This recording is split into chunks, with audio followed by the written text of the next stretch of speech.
Hola, buenas tardes. Soy Alfonso Jurado, cardiólogo intervencionista del Hospital La Paz en Madrid. Y tengo el placer de moderar este Cardio TV emitido desde el Congreso de la Salud Cardiovascular en Bilbao y estar acompañado de dos amigos, cardiólogos intervencionistas, Antonella Luquis del Hospital Clínico Universitario Lozano Blesa de Zaragoza y Juanmi Ruiz Nodar del Hospital General Universitario de Alicante. Y vamos a hablar de novedades en antitrombóticos. Han tenido una interesante sesión de este tema, en STEMI en concreto, pero vamos a hablar de lo que nos dé la gana, básicamente de antitrombóticos. Entonces, voy a empezar con Antonella preguntándole acerca de su opinión sobre las novedades en el pretratamiento, tanto con y sin elevación del ST, y qué hacéis vosotros en la práctica diaria.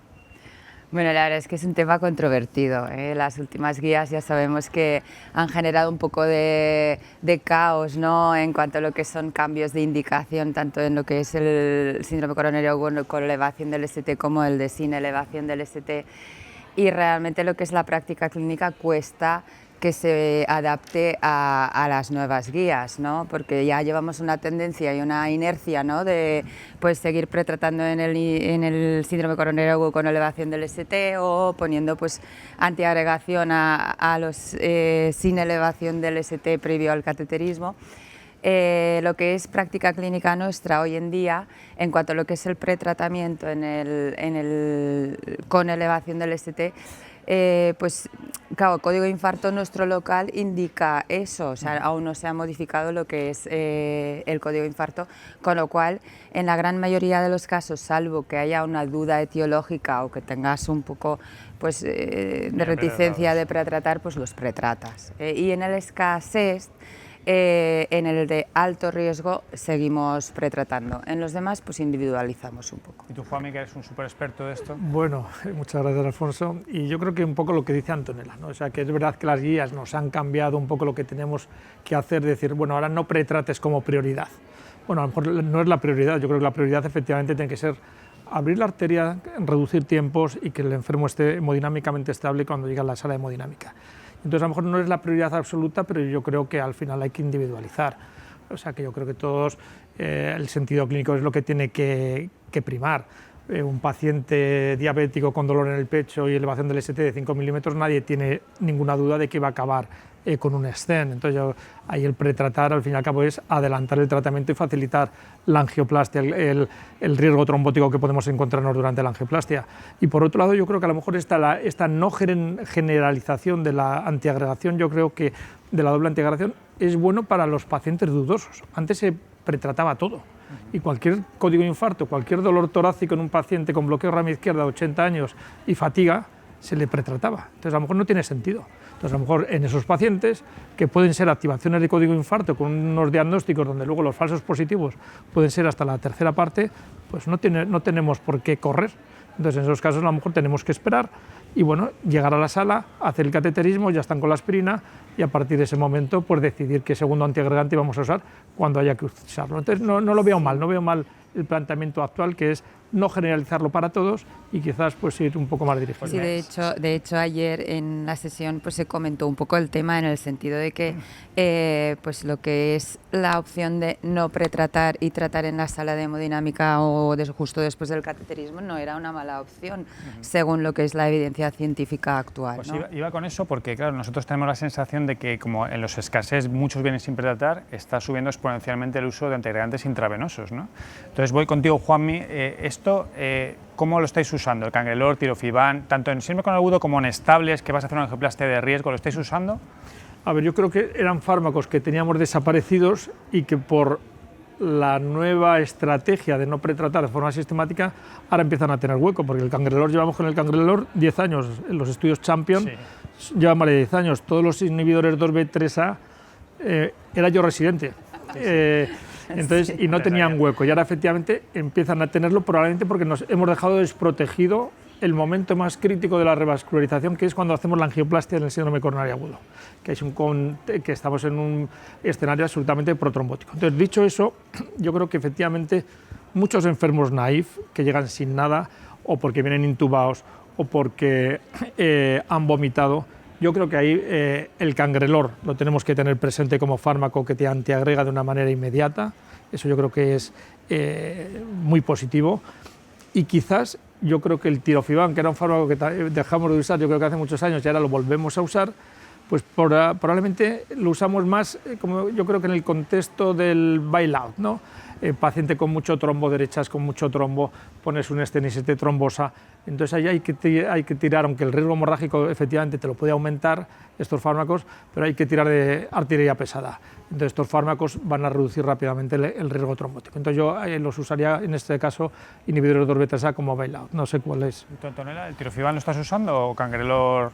Tirofiban lo usa, a ver, hoy en día sí que es cierto que les damos más el uso como el bailout, ¿no? Pues de hecho ya sabes que las guías solamente te lo permiten, entre comillas, poner en esa situación, o sea, realmente no está respaldado. Están como muy posicionados, uno para lo que es pues, realmente el escenario naive, ¿no? O de baja, el paciente que tú crees que está con baja inhibición de la actividad plaquetaria, ¿no?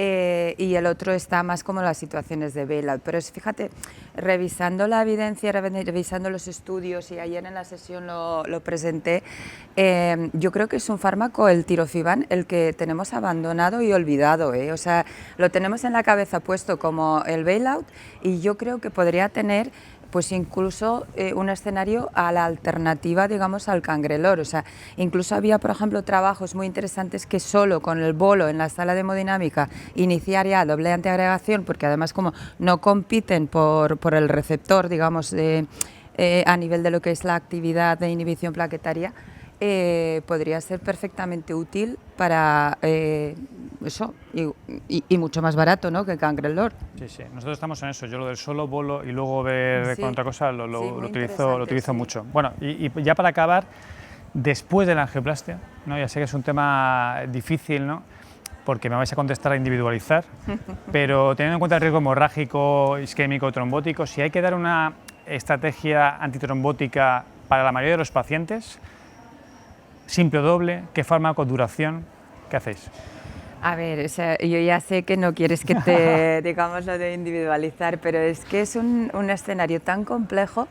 Yo creo que mínimamente tienes que individualizar en alto riesgo de sangrado y bajo riesgo de sangrado, mínimamente. O sea, entonces, el que realmente no tiene alto riesgo de sangrado, si tú ves que ha sido una angioplastia compleja, que es un paciente de alto riesgo y riesgo isquémico, yo creo que sigue siendo necesario que se intente mantener o incluso prolongar, ¿no?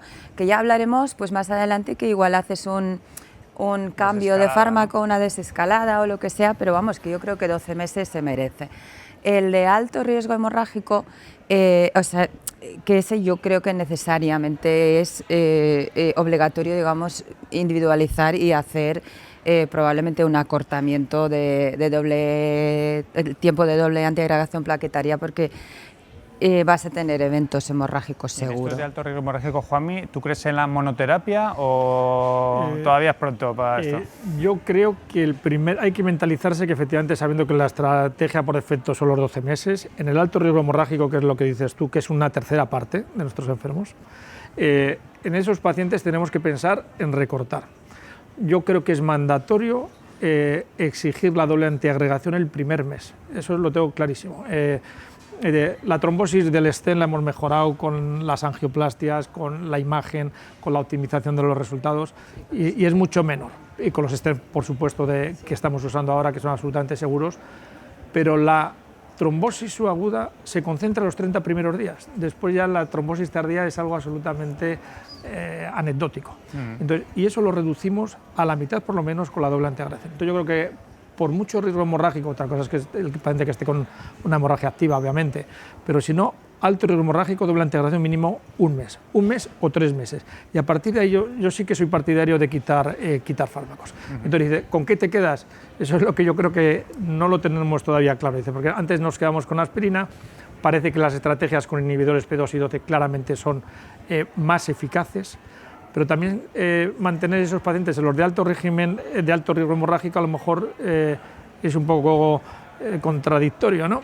Entonces yo creo que eso va a seguir dando juego porque todos los estudios que tenemos de monoantiagregación a partir del mes 3 meses, cada uno estudia unos pacientes, cada uno estudia unas poblaciones, cada uno estudia unos dispositivos. Entonces yo creo que seguimos con cuestiones que nos va a dar juego todavía. Heterogéneo como para sacar conclusiones. No, está claro, nos pues falta mucho. válidas y Pero bueno, unificadas. yo seguiría debatiendo aquí horas con vosotros, pero se nos acaba el tiempo. Muchas gracias por estar aquí, gracias. muchas gracias por Alfonso. vuestra atención y nada, nos vemos en el próximo Cardio TV. Un saludo. Claro.